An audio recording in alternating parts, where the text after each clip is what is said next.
First of all, it's an honor here to be in Saar-EU, and I'm really delighted that I was invited to participate here and to introduce and talk a little bit about what we've done in Estonia, of course.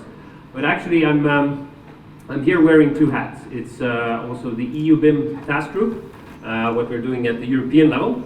Thank you. And of course, some examples of what we're doing in Estonia. And I'm not talking only about BIM, it's also actually much more about digital transformation. And it's about data management. BIM is a part of proper data management, and it gives structured data, etc.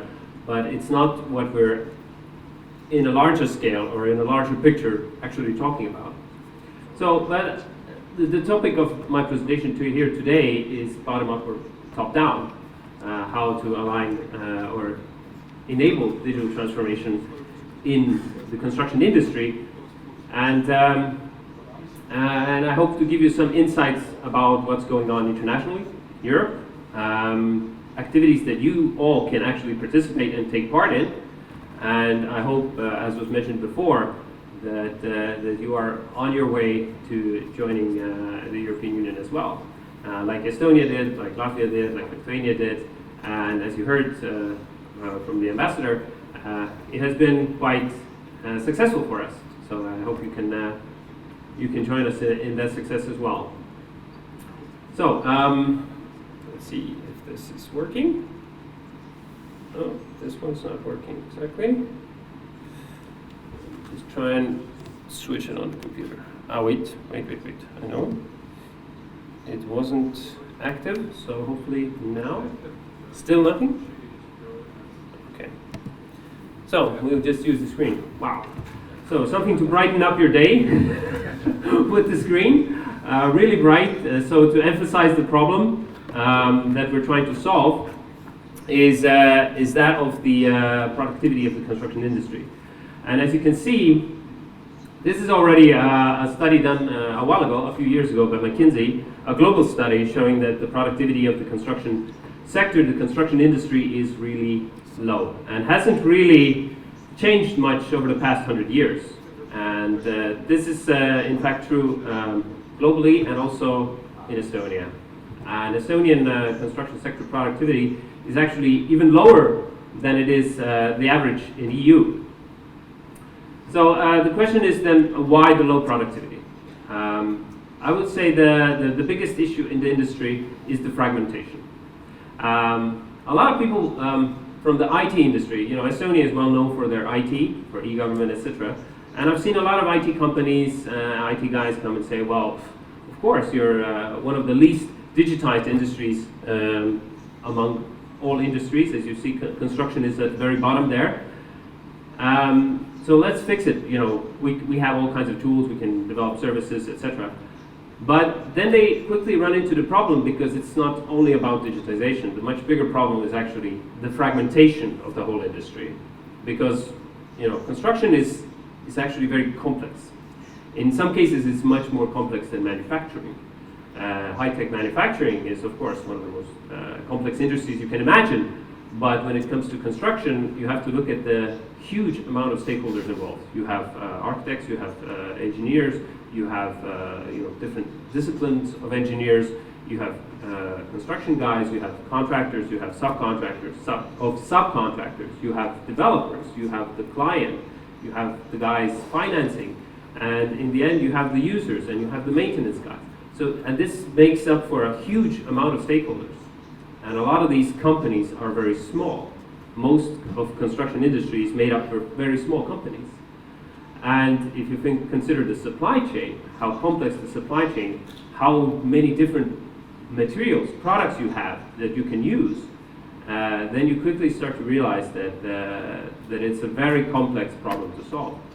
But of course, digitizing the supply chain, information flow, does help. And that is why I think that is a big objective for us, is to actually digitize the industry. This is another chart. I don't expect you to read it in full. This is just to emphasize also slightly newer data showing that what is the percentage of AI jobs in any industry. and construction again at the very bottom. So we definitely need help in digitizing, and that's what we're doing on the European level with the EU BIM task group, and what we're doing at the government level in Estonia. But okay, the productivity is the problem. Why we talk about productivity, why I talk about productivity, is because it's easy to understand. It's comprehensible. It's understandable for business, it's understandable for government, but where is the real problem? Actually, the real problem is this. It is climate change.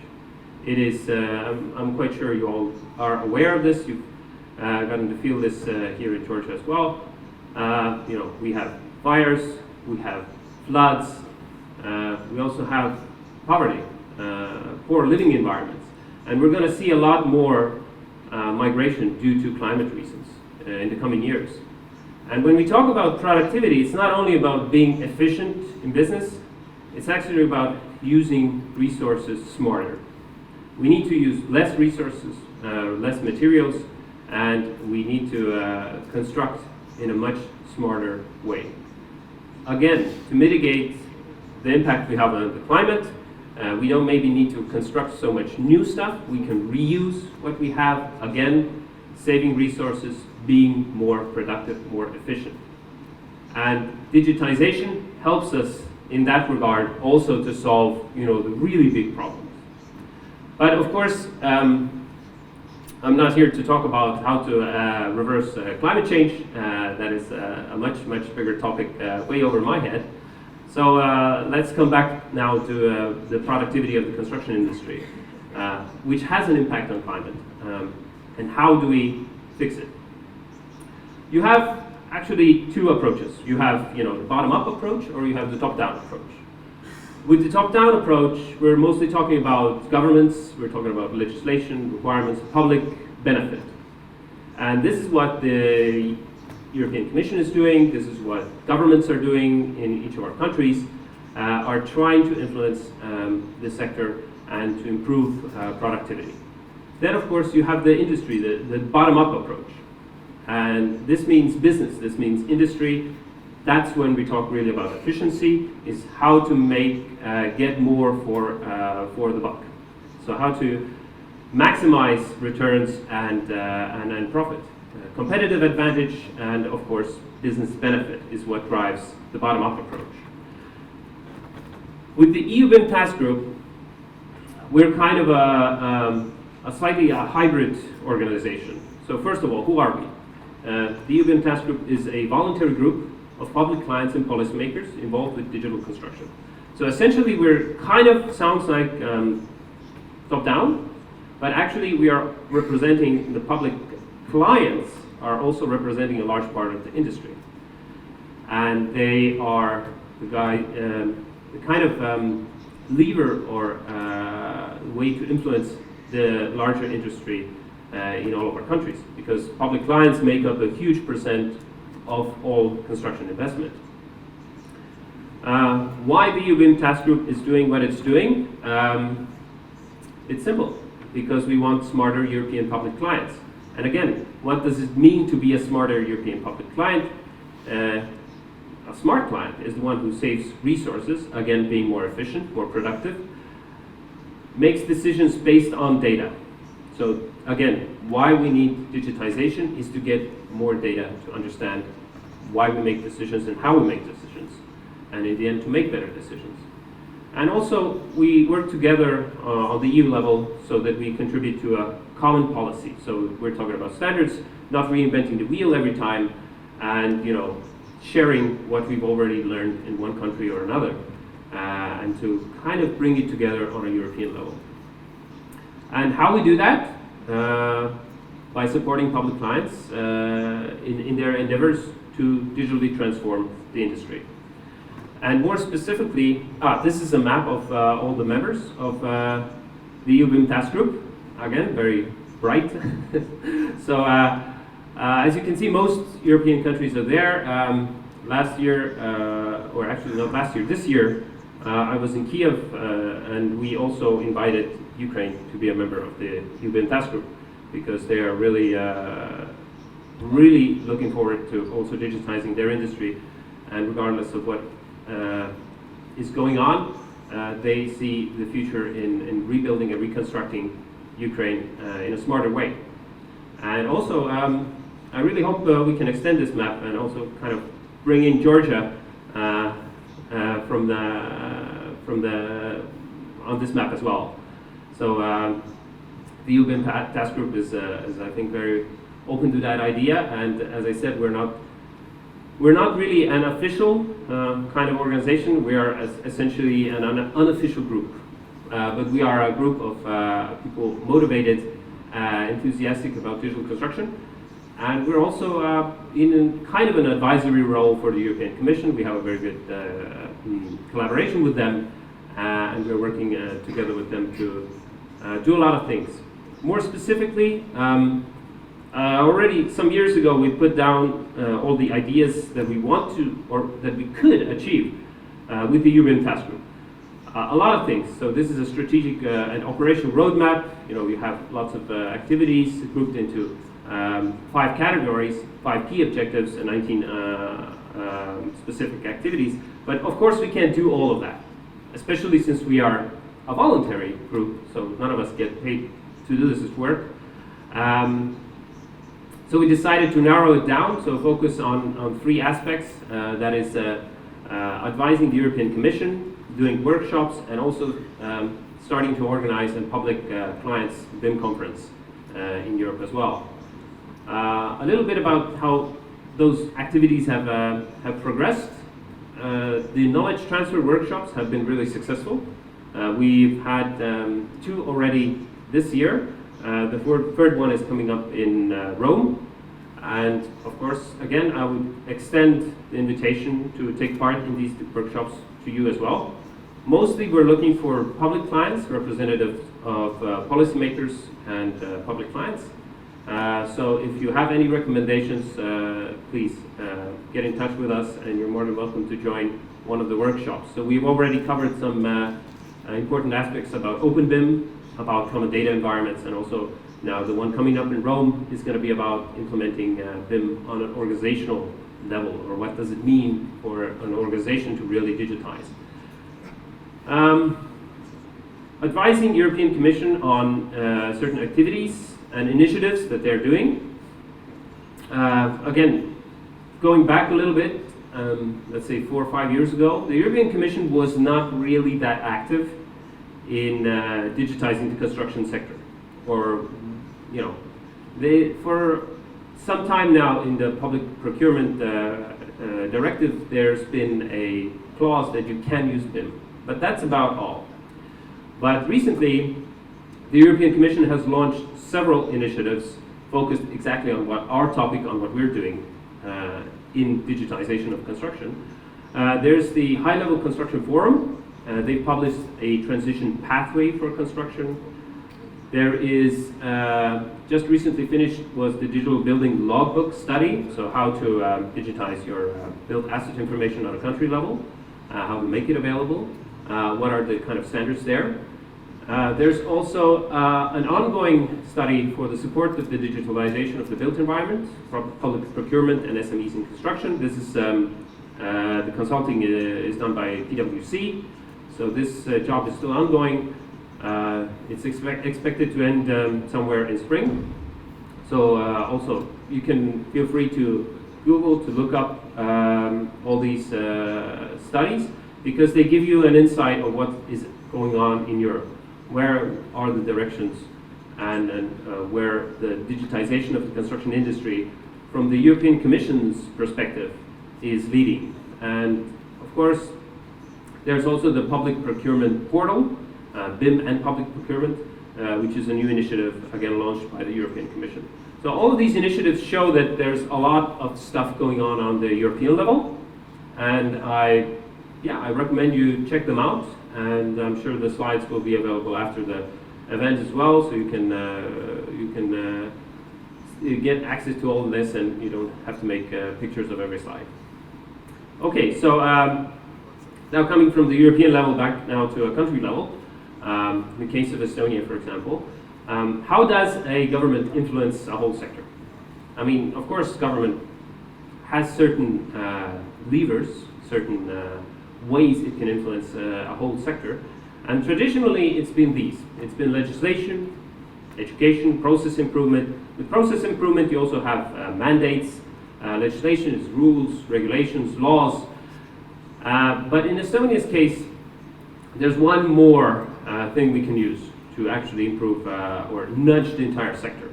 Because all these things, at the Ministry of Climate, we are responsible for building code, for laws and regulations related to housing, to construction. This is what we do as well. Not what I do specifically, of course. I'm more on digitization front there. But I have colleagues who work very hard on making good laws and regulations. But this takes time. This takes a lot of time. And this gets very political. To see any results, it will take years. Education, the same thing. In Estonia, most of higher education is paid for by the government. The government has the opportunity to set, certain directions, what kind of skills we need in the future. But you get new young students into university, they're there for 4, 5, 6, whatever years. You really start seeing the influence on the industry in, let's say, 7 years. Again, very long term. Process improvement, again, something you need to do, but not very quick. But in Estonia's case, one thing has worked much, much faster and incredibly well. It is digitization. So Estonia is well known for its e-government. We have 99% of our services online.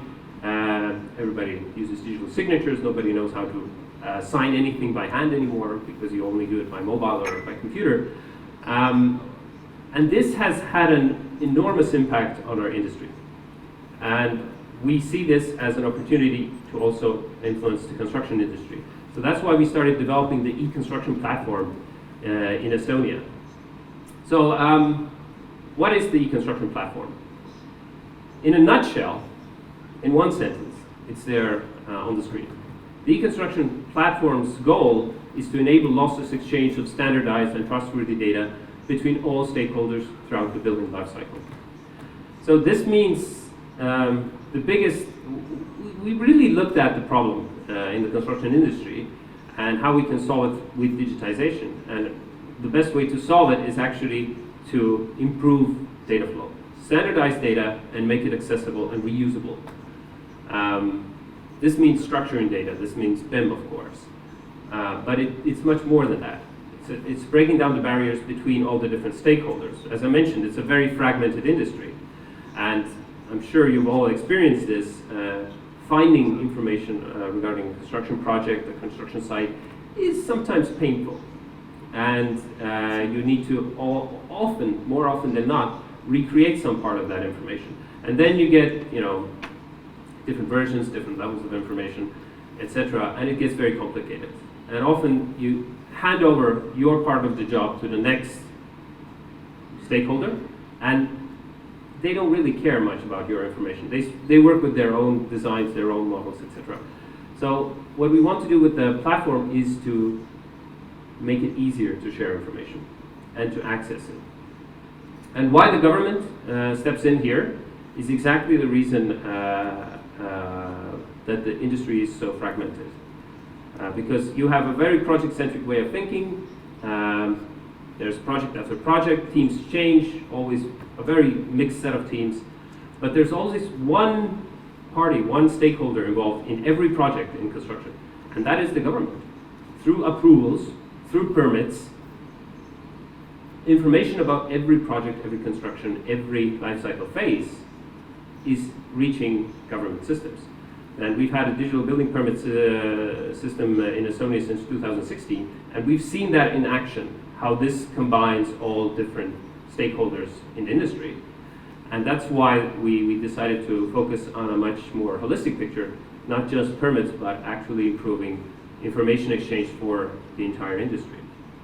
And of course, it means better data to make better decisions. So in the end, it's not about digitization itself, which is cool, but it's not the end goal, it's a means.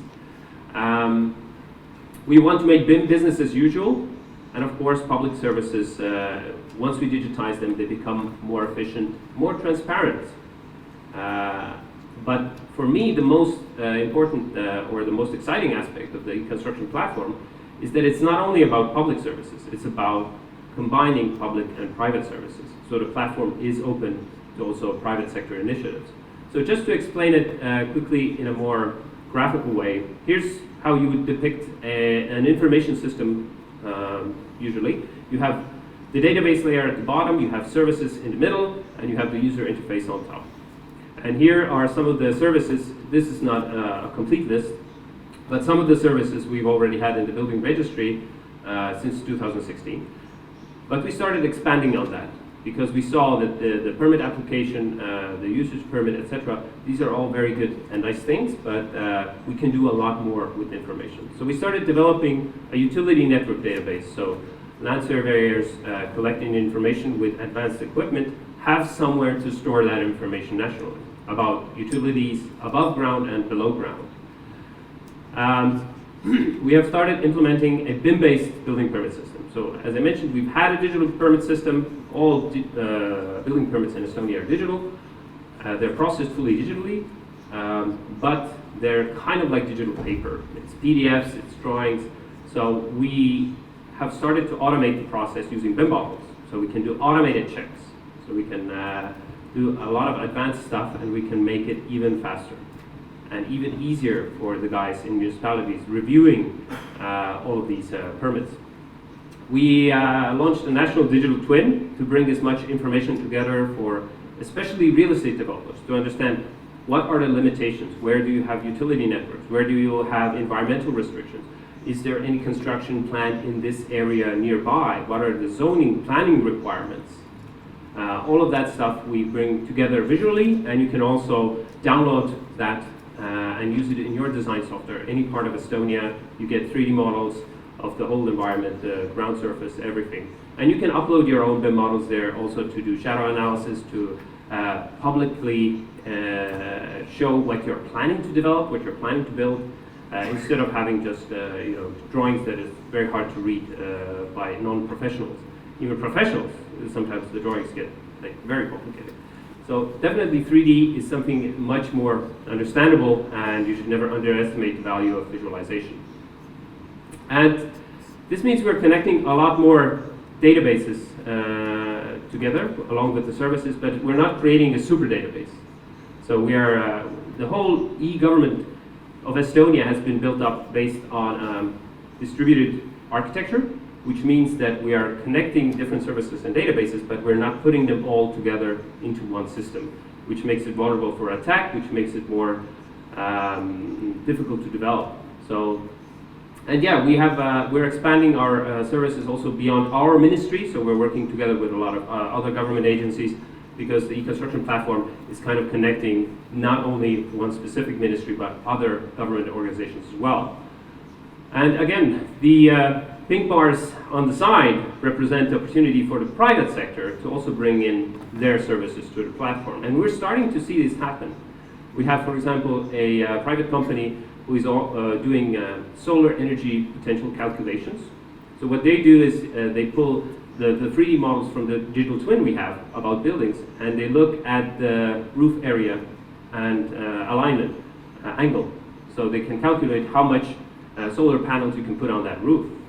And their service is also now on the construction platform. So that is showing that we're getting more collaboration, not just by private companies using our services through APIs. All of these services are available through APIs, so they're machine readable and structured data as much as possible.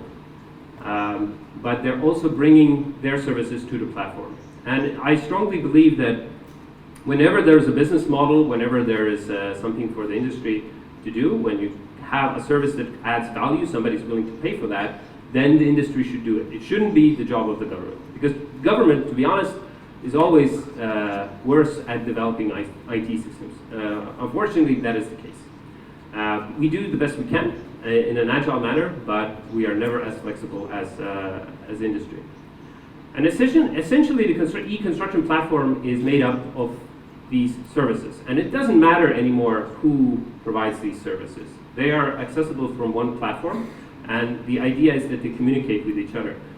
But I have to emphasize that the e-construction platform is not some app or information system. It's actually a set of agreements between these different services developed by different organizations.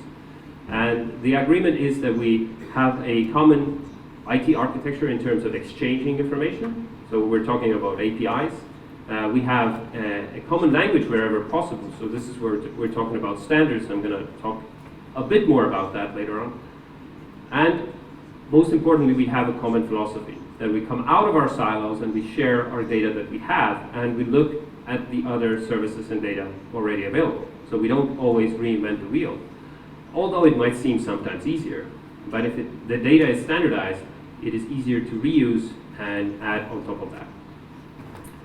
So, brightening up the day again with a nice white slide. Standards. Support open standards. This is something we are very strongly advocating at the EU level, because companies and organizations will develop information systems on their own, and everybody has a slightly different approach. And that is okay, that's how it should be. That's how innovation happens. You shouldn't dictate the use of any particular system to everybody. What you should do is you should make it easier for all these different systems, softwares, to exchange information and data. And this is why we need open international standards. All our government systems are using and have been built with the support of open standards. So we don't want any proprietary stuff. Sometimes we have to use it, but we really, really want to use open standards to give the opportunity and to enable better information exchange. So we're talking about building smart open BIM, one of the foundation stones, one of the foundation standards for BIM, for our industry. There's other organizations like OGC, which develops a standard called CityGML, is on digital twin level, on the city level. Of course, there's the European Standards Organization, CEN, there's international, ISO, and now there's also a collaboration we started together with a few countries, Construction Classification International collaboration. And just maybe a little bit more about the CCI, because all the great standards developed by Building Smart, by CEN, are fantastic, but they're very technical. You have a lot more information outside of BIM models. You have about processes, you have about cost estimates, etc. Something for maintenance and management. There's a lot of that information is in BIM models, but a lot of that information will never be in BIM models. But it has to be linked, and you need to standardize the way you're doing that. And that's why we started in Estonia in 2018 to look for a common language, a classification system to cover the whole life cycle of construction, and something that is very flexible and usable in the digital age. And we discovered along the way when we were looking for this classification system, because we didn't want to invent something new, we wanted something international. We discovered our Czech friends from Czechia also looking for the exact same thing. Our friends in Lithuania also started looking where could they find such a classification system. So we had the same problem, and we teamed up, we formed a collaboration, we actually started a legal entity, non-profit legal entity in Brussels, with the sole intention of keeping this classification system free and open to for collaboration. And anybody is welcome to join. It has to be a larger body representing the industry, but we welcome any members in this collaboration to work with us in developing the CCI classification system. And of course, no classification system is perfect. They all have their goods and bads, but come on guys, we just need to pick one and really start using one and making sense of it. So the model of the CCI is that you have a common core at the center, but you can extend and you can customize it for your markets, and that's what we've done it's called CoClass in Sweden. It originated from Denmark. In Estonia we have a version, in Czechia there's a version, in Lithuania you have your own customized version of CCI on the government level. And this is just a quick slide about the content of the CCI because it gives you the ability to explain, on a functional level, on a technical level, and on a component level, in one system, the whole built environment. And it also has reference designation systems, etc. So it's a wonderful thing, I'm told, because I'm not an engineer or a design expert myself. But in terms of information management, it is really, I would say, the future. But maybe we're not there yet, because it is also complex and it requires a lot of process improvement in the industry to adapt this kind of information system. But in Denmark, they're using it very successfully. In Sweden, they're using it. In Estonia, we're implementing it, etc. But this brings me to the point of implementation. There's a lot of great software solutions, digital solutions out there for our industry. We don't really need to invent anything. It's already there. It's been there, BIM software, BIM technologies, for years and years. What is hard is the implementation. On the government level as well, this is what I see. On the European level, even more. Is that we have the construction platform in Estonia. We've developed BIM-based permits. We have the digital twin. But getting people to use those new tools is hard. And when we talk about classifications, when we talk about standards, implementing them, that is a much, much bigger job than inventing a standard or developing something. So essentially, that's why I like this slide. The goal is to get to the top of the mountain. That's where the construction is digitized. We're implemented all the standards. Everybody's reusing information, etc. The vision of the construction platform. But we have the technologies. We have the software. That's our gear. It's in our backpack. We are equipped well. Some are a bit further ahead than the others. Some occasionally you get stuck in the snow with developments with your implementation.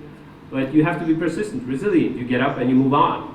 And in the end, we really hope to reach the summit, the goal, and the tip of the mountain, which is the peak of implementation.